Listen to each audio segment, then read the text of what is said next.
Obrigado, Brasil. A pesquisa Ônibus Simp Datafolha de janeiro de 2022, realizada nas regiões Sudeste, Sul, Nordeste, Norte e Centro-Oeste, que contou com 2.090 entrevistas, aponta que 16 milhões de brasileiros acima de 16 anos conhecem o Simp.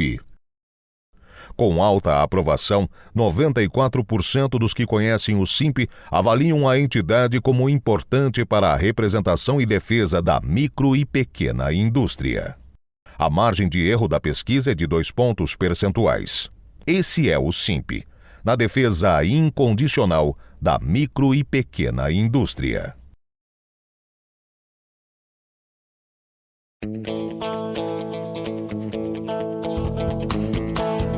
Começa agora o programa Hora e a Vez da Pequena Empresa, sempre levando para você muitas informações e atrações. Confira. O auditor e perito contador Vitor Stanquevicius falando sobre demonstrações financeiras e demonstrações contábeis.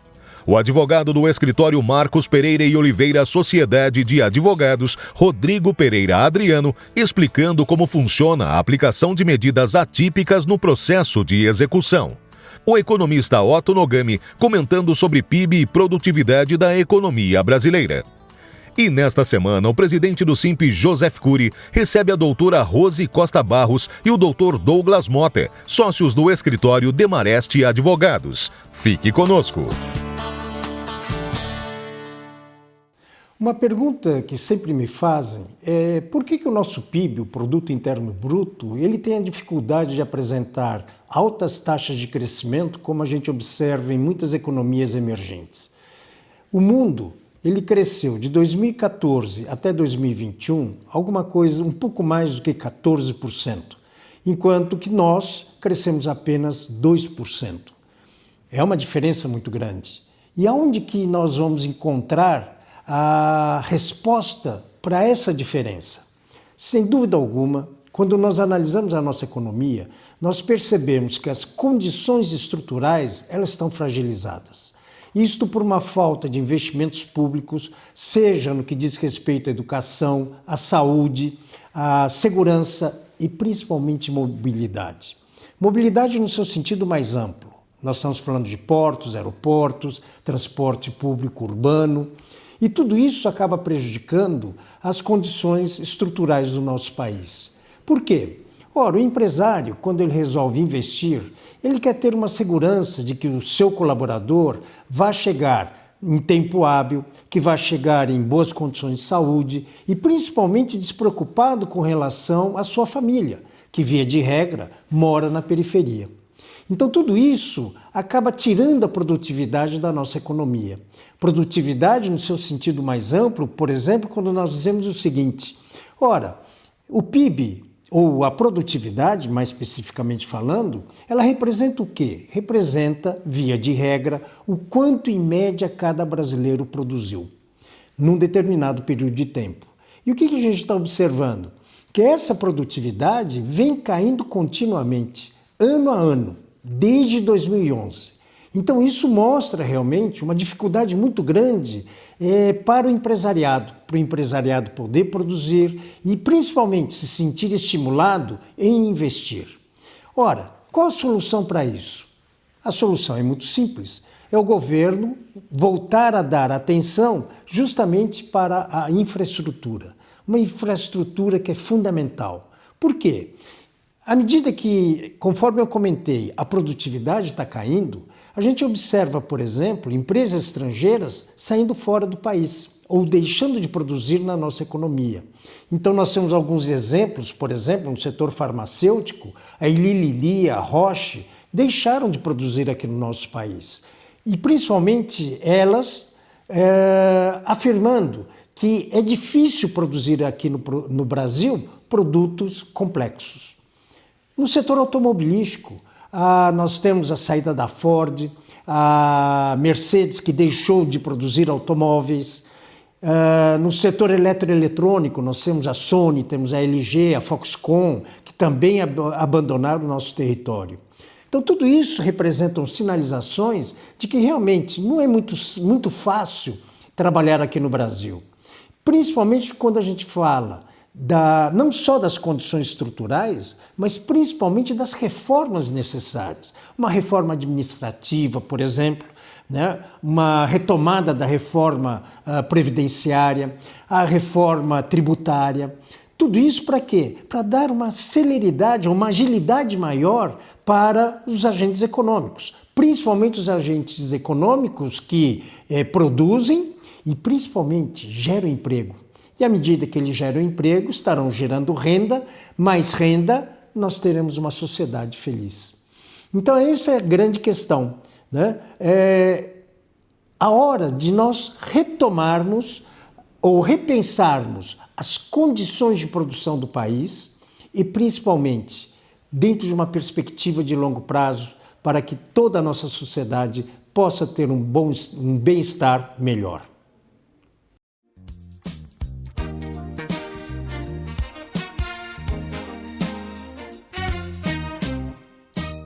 Demonstrações financeiras ou demonstrações contábeis? Qual é a terminologia adequada para esses relatórios gerados pelas contabilidades das empresas, pelos contadores das empresas? Absolutamente tanto faz é a resposta. Vejamos, na Lei das SAs, no artigo 176, temos esta terminologia para esses relatórios como demonstrações financeiras. Já as normas brasileiras de contabilidade citam tais relatórios como demonstrações contábeis, utilizando uma ou outra forma, uma discussão puramente acadêmica, de literatura. Sabemos todos nós o quão importante é fazer a análise destas demonstrações contábeis ou financeiras. Esta análise através de índices econômicos financeiros que os bancos, por exemplo, fazem quando vão avaliar a possibilidade de crédito, de empréstimos ou financiamentos à sua empresa.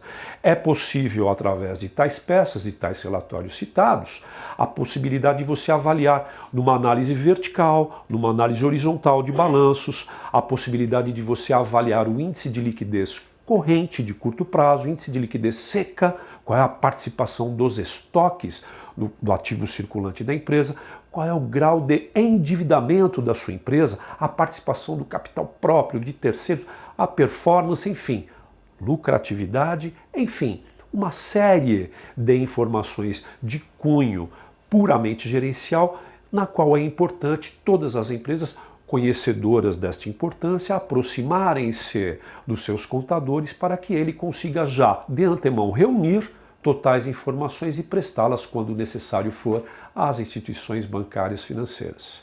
Foi um grande prazer falar com todos vocês, muito obrigado e até a próxima oportunidade.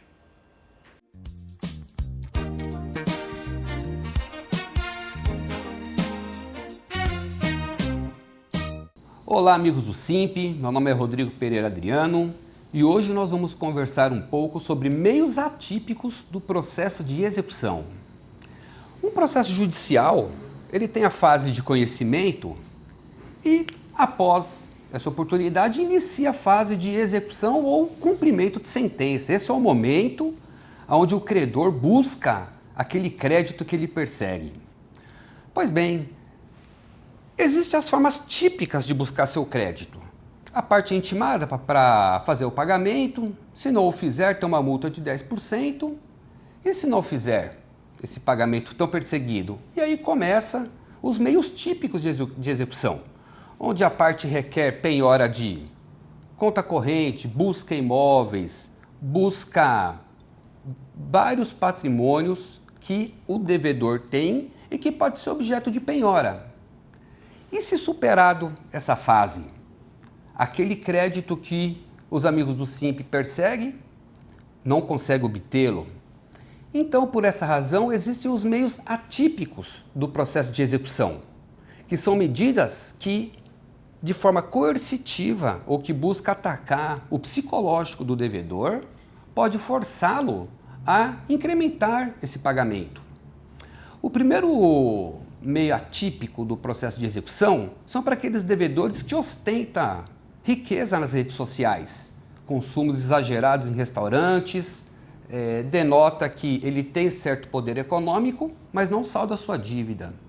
Nesse caso, é possível requerer ao juiz o bloqueio do seu cartão de crédito, pois se ele pode ostentar e não paga o seu devedor, é possível que o juiz atenda um requerimento de bloqueio de cartão de crédito. Tudo depende muito do fato que está sendo levado ao magistrado para que ele profira a sua decisão.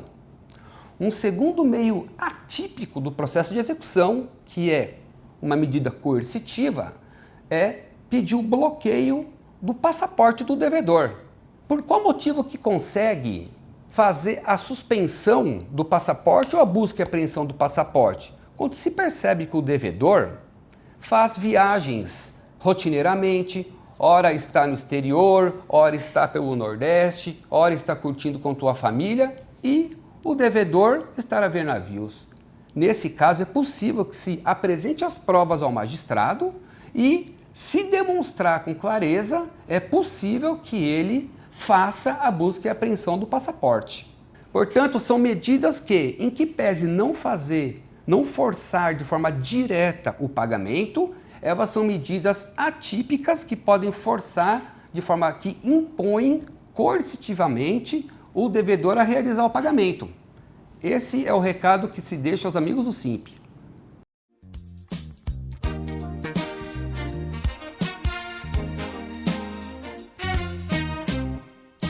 Você sabia que a urna eletrônica foi criada e desenvolvida no Brasil, tornando nossa apuração de votos exemplo para todos os países? Se somos respeitados em todo o mundo, por que comprar produtos importados? Compre produtos fabricados no Brasil. O mercado interno cresce, sua empresa agradece e seu emprego permanece. Uma campanha Simp, Sindicato da Micro e Pequena Indústria do Estado de São Paulo. Entrevista da semana. Os nossos convidados de hoje são, respectivamente, a doutora Rose Costa Barros e o doutor Douglas Mota, sócios do escritório Demarest Advogados. E o nosso tema é energia elétrica, regulamentação, tarifa, tributação, como isso mexe no seu bolso. É um prazer tê-los conosco. Prazer é meu. Prazer é meu. Nós temos hoje o prazer de estar recebendo especialista em tributação. Correto. E é especialista em regulamentação de normas do setor de energia elétrica. Correto. Então aqui vai a primeira bomba. Como é que fica a vida das pessoas que usam energia elétrica no setor empresarial? Vai subir o custo, não vai subir? A regulação de ICMS reduz custo, aumenta custo? Qual a análise de vocês que são especialistas, por favor? Bom, eu posso começar falando um pouco, depois passo para a minha colega, falando um pouco sobre a tributação, né? O que está acontecendo hoje na tributação. O fato é que a gente hoje tem uma carga tributária, um sistema tributário, uma carga tributária alta no Brasil, um sistema tributário complexo, e isso, obviamente, transforma diretamente em preço para os consumidores. O que a gente tem visto nos últimos dias, e isso saiu semana passada, inclusive, é a tentativa de um projeto, ou foi aprovado, né, um projeto de lei para mudar a lei complementar que trata do ICMS, reduzindo as alíquotas para a energia. Reduzindo no sentido de ter um teto para a energia. Muitos estados acabam cobrando 25%. Agora, o projeto acabou aprovando que os estados não podem cobrar mais do que a alíquota padrão, que normalmente é 17%, 18%. Então, isso reflete diretamente. Também teve modificação das regras em São Paulo. Isso também pode colaborar para ter alguma equalização. Mas o fato é, eu estou falando de tributação. O cenário econômico é um pouco mais complexo, né, Rose? Eu acho que o que encarece, né, a conta de energia são os encargos, né, a crise hídrica, e aí esses encargos aumentam a conta, além dos tributos, né, que vai ter um incentivo aí, vai ter uma redução, né, baixando os estados que são 25 para 17, automaticamente vai alcançar o bolso do consumidor final. Mas o que aumenta muito é essa questão dos encargos, né? Então, assim, na transição energética, o que está sendo feito é ampliar cada vez mais as fontes renováveis, né? A atuação delas na matriz energética para que isso fique um pouco mais barateado, né? E o investimento um pouco em infraestrutura. e algumas possibilidades de redução de encargos para empresas. Toda essa movimentação que está tendo, que está na mídia, a nível do governo federal, regulação, baixa de tributos, etc. A indagação, baseada no expertise das senhoras e do senhor, isto vai chegar no bolso do empresário, ou seja, a conta de energia que ele paga no final do mês deve baixar ou deve se manter e este diferencial vai ficar para equalizar a elevação de custos, ou teremos o que estamos assistindo, por exemplo, com o petróleo. Teve aumento, mudou o presidente, já tem outro aumento, enfim. Setor de energia elétrica, por favor. O que a gente pode dizer a respeito disso, né? Primeiramente, todas essas mudanças que estão na mídia, e desde a semana passada, houve aprovação no Senado, depois aprovação na Câmara, que é o que está agora no topo da discussão, é esse projeto de lei de limitar a alíquota de ICMS sobre energia elétrica. Sim. Bom, da onde que vem isso? Vem do julgamento do Supremo Tribunal Federal, no ano passado, em que o Supremo Tribunal Federal foi chamado a discutir um assunto em que se tratava de limitação de cobrança de ICMS. Por quê? O ICMS está na Constituição Federal e lá é dito o seguinte: produtos essenciais prioritariamente devem ser tributados com alíquotas mais baixas. O fato é que os estados adotam esse princípio de essencialidade, mas não para todos os produtos. E aí um determinado contribuinte foi lá discutir no Supremo. E o Supremo disse, olha, se o estado adota esse princípio, a alíquota tem que ser uma alíquota mais reduzida. Por quê? Energia elétrica, como eu disse, havia estados que cobravam 25%. E o que o Supremo disse você não pode ter uma alíquota padrão, que na maioria dos estados é 17% ou 18%, e ter energia elétrica, que é um produto altamente essencial, tributado a 25%. Isso veio do Supremo Tribunal Federal, ainda falta finalizar o julgamento. Mas na onda dessa discussão, começou no Senado, e o Senado aprovou esse projeto de lei dizendo, olha, determinados produtos são essenciais, como a energia elétrica, como os combustíveis, como o gás, e serviços de telecomunicação e transporte público. Você não pode tributar essas situações acima de uma alíquota padrão. E aí se aprovou então que todos os estados eles devem reduzir as alíquotas para a alíquota padrão. Então, se você cobra 25%, 33% para energia elétrica e tem alíquota padrão em 17%, você tem que cobrar os 17%. Bom, é o efeito direto no preço, porque afinal de contas, a diferença entre 17% e 25% é automaticamente retirada do preço. Claro que eu estou falando de tributos. E a discussão no Brasil é essa, né? A discussão é por que combustível, energia é tão cara no Brasil? Bom, é caro por um monte de coisas, inclusive o tributo. Então, se a gente tirar a questão macroeconômica e a micro também e botar tributo, sem dúvida nenhuma, isso diretamente leva ao bolso do consumidor. A gente tem, eu e a Rose trabalhamos em alguns projetos de exatamente eliminar o ICMS, por alguns motivos que a gente pode entrar em algum momento aqui. Mas o fato é, quando você tira o ICMS da conta, ou reduz esse ICMS da conta, automaticamente barateia. Não tem como ser diferente. Porque existe um efeito cascata. É porque ele é destacado na conta, né? Então, sobre a sua pergunta, se o consumidor final vai sentir, vai. Na alíquota de ICMS, sim, porque ela é destacada na conta, né? Todo mês de junho, julho, me parece que em vários estados existe o reajuste de preço sazonal, anualizado, etc. Haverá um casamento, descasamento disso, esse impacto chega na ponta, não chega. E, mais do que isso, em vez da gente ficar, talvez, na futurologia, qual é o caminho que os empresários podem seguir para ter uma redução no seu custo energético, se é que existe caminhos saudáveis para que micro e pequenas empresas possam enveredar em redução de custos e ser cada vez mais competitivo? Sim.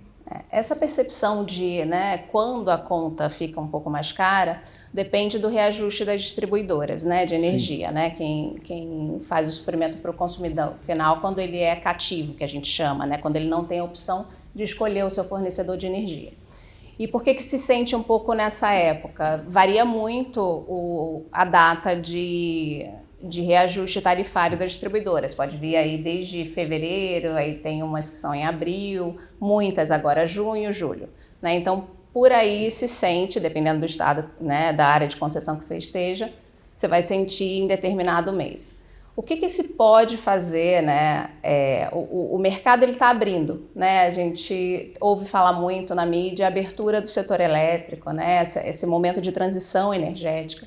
E hoje a gente tem muitas empresas não atendiam, né? Pequenas e médias empresas não atendiam o requisito mínimo para se tornar um consumidor livre, que é aquele que pode escolher o seu fornecedor, né? Ele paga para a distribuidora usar a rede, só que ele consome de quem ofereceu uma energia mais barata, às vezes, né? Então, ele poderia ser livre.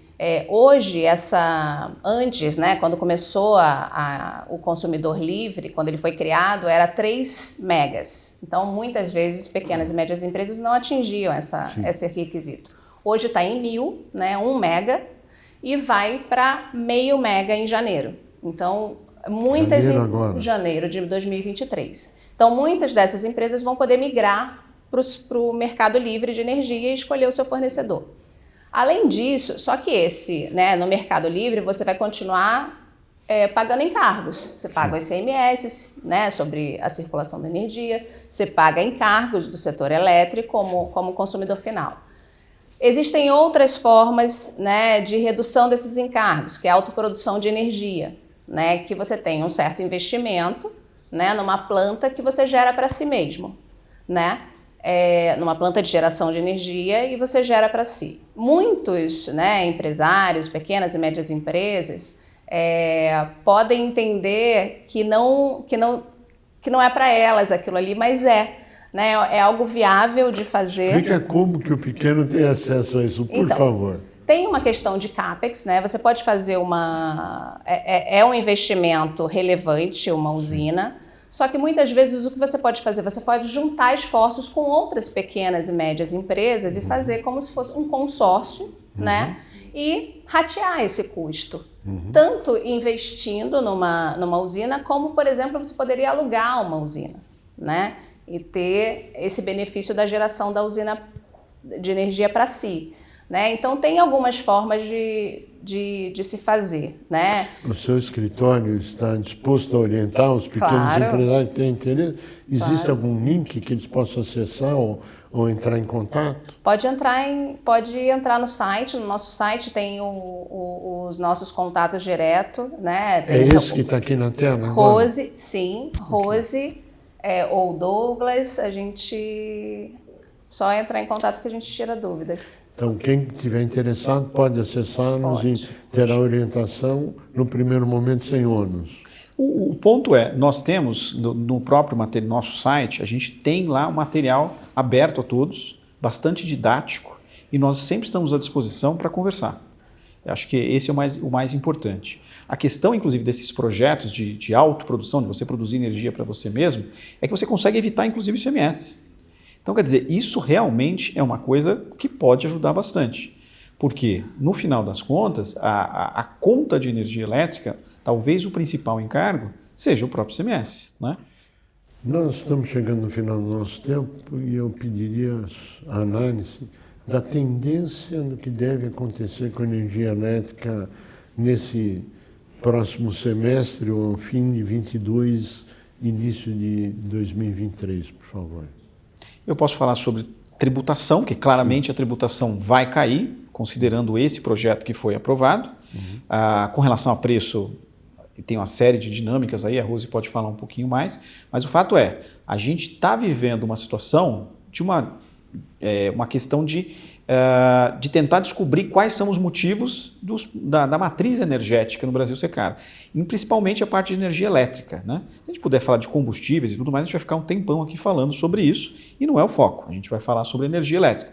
A questão tributação da energia elétrica tende a cair por causa deste projeto. Agora, com relação à regulação, né, Rose? Eu acho que vai ter uma corrida para geração distribuída, né? A gente falou pouco aqui no tempo que a gente tem, mas quando o consumidor cativo, por exemplo, aquele que é atendido pela distribuidora, instala uma usina para gerar para si e tem o desconto na própria conta de energia com a distribuidora. Né? Esse benefício, né, ele 100% cheio, é para quem entrar nesse sistema até dezembro. Né? Desse ano. Desse ano. Então, eu acho que teria uma corrida, como você me perguntou esse ano, teria uma corrida aí para geração distribuída esse ano. Ou seja, a janela da oportunidade está aberta. Exatamente. Eu pediria as considerações finais nos próximos 60 segundos. A tributação no Brasil é complicada, o sistema é complicado. A gente tem discutido muito sobre reforma tributária, mas não está tão maduro isso. Então, acho que o que a gente pode falar sobre tributação, esse projeto que está sendo aprovado tende a ser uma queda de custo. E sobre energia, é a corrida pela geração distribuída, assim como reduzir os custos, autoprodução, geração distribuída, e a gente está à disposição para assessorá-los. Doutora Rose Costa Barros, doutor Douglas Mota, muito obrigado pela participação, pelo esclarecimento, obrigado ao escritório Demarest Advogados e a tudo que foi dito. A você que esteve conosco, o nosso mais profundo agradecimento, com a certeza que estaremos juntos na semana que vem. Até lá!